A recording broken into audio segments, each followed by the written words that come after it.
magacayga waa Hodan Axmed Saciid Naalaya waxaan ahay gabadh Soomaali waxaan ka imi wadanka Mareykanka maanta waxaan u joogaa dalka Kenya magaalada Nairobi inaan adduunka dhan tuso dhibaatada Soomaalida haysa maanta qaxootiga ku jira so aniga waxaan ahay gabadh iska degnaa wadankeygii aan iska shaqaysanayay markaasaan arkay Soomaalidii say u baaba'een ee qofna u hadleen markaasaan isri dadkay maybe inaan wax taro waayo so waxaan iri UN-ka waxay haystaan qof la yiraahdo Angelina Jolie ee u tagta meel walba ee ka hadasha refugee-ga waxaan u baahanahay qof celebrity ah oo Soomaali ah inuu u hadlo Soomaalidii so waxaan weydiiyay Saado Ali Warsame haddii organization-ka haysto la yiraahdo Somali Refugee Awareness igu caawiso inay Soomaalida dibaatada haysta inay adduunka dhan tusto because waa qof celebrity no ah anagoo Soomaali ah so Saado Ali way la joogtaa maanta waan nimi and hadda waxaan rabaa inaan soo dhaweeyo Saado Ali Warsame iyada noo sheegaysa I would like to speak in Somali but Hodan will translate with me. والدي السلامي بسم الله الرحمن الرحيم waxaan malaynayaa intiina Soomaalida wada garanaysan qofka aan ahay ama waxa aan ummadda Soomaaliyeed u qabto ilaa iyo yaraantaydii anigoo aan qaan gaadhin ayaan bilaabay ummadda Soomaaliyeed halgankeeda ama hadalkeeda marka in la socotay oo dee joogtay iyo in taariikhdayda haysa wad leedihiin laga yaabay dadkaas Afrikaanka ama ummadaha kale xitaa inay wax ka hayaan taariikhdayda marka isu keen sharaxi maayo waxaan rabaa saddex qodob marka ugu horeysa horta Hodan aad bay u mahadsan tahay iyo groupka la shaqeeya way iga codsatay aniguna waxyaali aan u taagnaa ayay ahayd marka waxaan goostay oo aan ku talagalay inaan ku biiriyo codkayga Hodan arrimaha wanaagsan iyo fikradda fiican ee ay u wado ummadda Soomaaliyeed iyo halganka iyadoo inaan dhalin yar ah ay ugu jirto waliba aan ku soo korin dalka iyadoo yar baa dalka laga kaxeeyay dibadahaas ku soo kortay dhibaatana ma ayan arag laakiin se markii ay ummadda taariikhdeeda eegtay ama ay media-da aragtay ayay goosatay wixii ay qaban karto inay qabato taas waxa weeye waxa gabay mas'uuliyiinteennii magaca Soomaaliyeed wax ku qaadanaya ama ku socday ama adduunyada ku dhex jiray ayaa gabay marka dhalinyaradii ayaa garatay inay sameeyaan waa mahad Ilaahay idinkana waa leedin ka suuliyaa inaad sidaas oo kala adeegsaan saddex qodob baan rabaa maanta inaan ka hadlo qodobka ugu horeeya waxa weeye waxaan rabaa UN-ka inaan la hadlo United Nations-ka inaan la hadlo inaan idhaahdo 20 sanadood ayaa ummadayadu baaba'aysay oo ay rafaadaysay dawlad la'aan ahayd kii is yiraahdo wuxuu qababa karkarada la weydaarinayay aanu afduub ku jiray dadka yagii gaajo iyo haraad iyo colaad iyo tacliin la'aan caafimaad la'aan ayay u leeanayaan waad ogtiin maanta wadanka Soomaaliya waxa ka taagan laydin ka sheekayn maayo marka 20 sano kadib UN-ku muxuu balaana muxuu qorshaha u hayaa ummadda Soomaaliyeed muxuu soo ugu talagalay ma inuu baabi'iyo dadka yaga inta joogtana maxay lacagta la mariyo dabeetana sida lagu ilaawo ma inay sida dhoosho uga qoslaan oo magacooda inta lagu soo dawarsado leeyahay Soomaali baa wax loo qabanaya haddana lagu raaxaysto Kenya iyo Ethiopia iyo inta la midka ah oo iyagana lagu hagartaameeyo ma in ay yiraahdaan Soomaaliga saay isu galiyo maxaanu sameeynaa anagu wixii taagtaya waanu sameeynaa marka waxaan rabnaa UN-ku waxa ay ka damceen ummadda Soomaaliyeed iyo dalka Soomaaliyeed inay maanta noo sheegan please inta iga gaarsiiya Hodan u sharax inta aan af Soomaaliga garanaynin mid waa taas talabaad waxa weeye anagu waxaan nahay American citizen intayan hadda idinla joogtaa waxaanu haysanaa dhalasho Maraykana ayaanu haysanaa US Department of State waxay joojiyeen caawimada Soomaalida ama qaaditaanka la qaadayo waxaan u maleynayaa 2006 or 96 2008 ayay si toos u joojiyeen waxaan moodayay 96 97 inay joojiyeen baan moodayay marka waxaan ka codsanaynaa US-ka inay mar labaad ay Chinese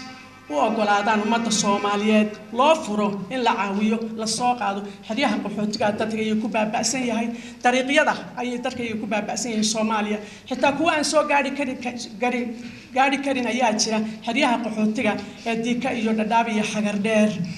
oo meelaha bahalu ku cunayaan ama gaajo ay ugu baqtiyaan marka codsi waxaan u gudbinaynaa inay mar labaad adduunyada kale way soo qaadaan maalin walba waa la keenaa dad baa la keenaa ama Afrikaan ha ahaado ama Asian ha ahaado ama maxay dhahay dhulkaas Middle East ka ka yimaado intaaba Maraykanku caawimaad weyn bay ummadda Soomaaliyeed u fidiyaan waan ku mahadinaynaa inay noogu daraan inay dadka yaga ay soo qaadaan wixii la soo qaadi karo intaasaan ka codsanaynaa dawladda Maraykanka qodobkaasna waa ka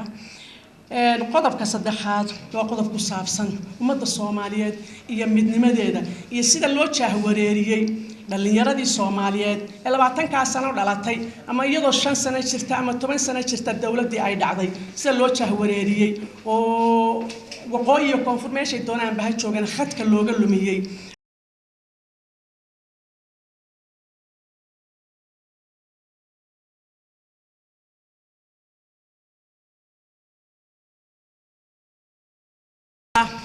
hase yeeshee waxaad ogaataa fanaaniintii awoodda lahayd ee waabari ee aad ogayd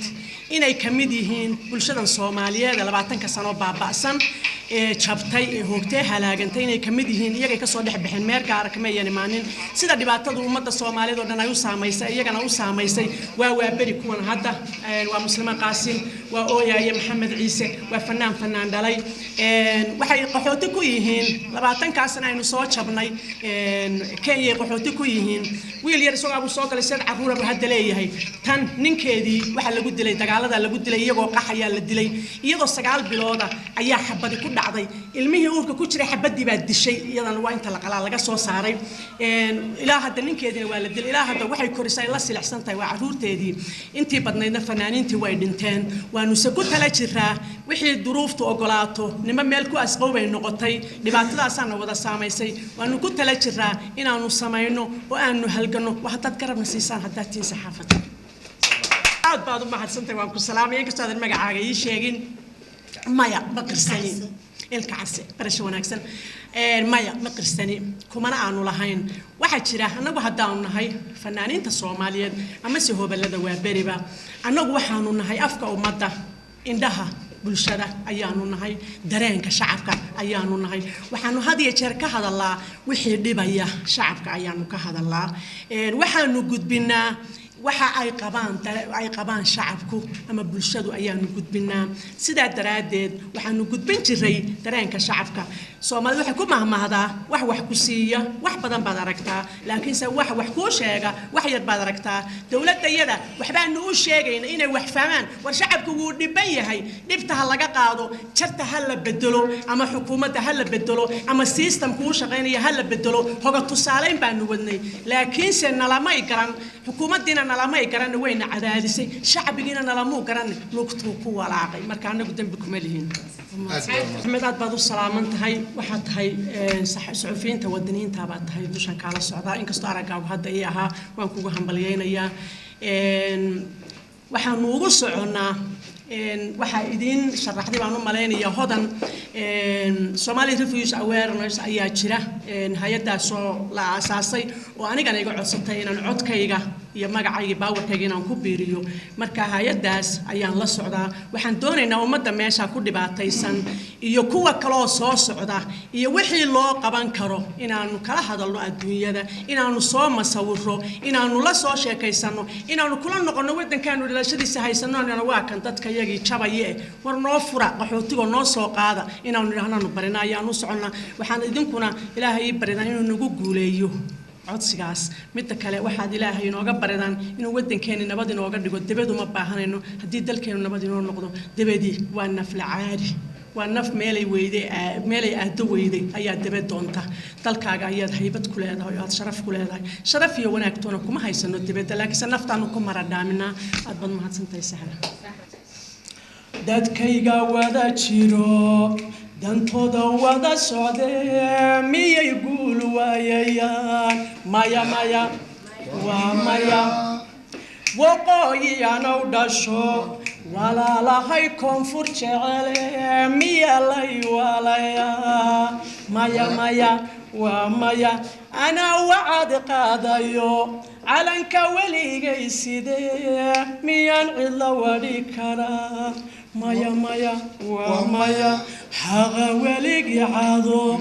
ma warayo badilkuye miya Soomaali weyn danayste wanjali kara maya waa wadankaygu waa waqooyi koonfur weeye wadankaygu waa galbeed bari weeye wadankaygu waa hargeysa xamar weeye wadankaygu waa kismaayo burca weeye wadankaygu waa midura wadankaygu waa midhka wadankaygu waa midhura wadnaadsantiin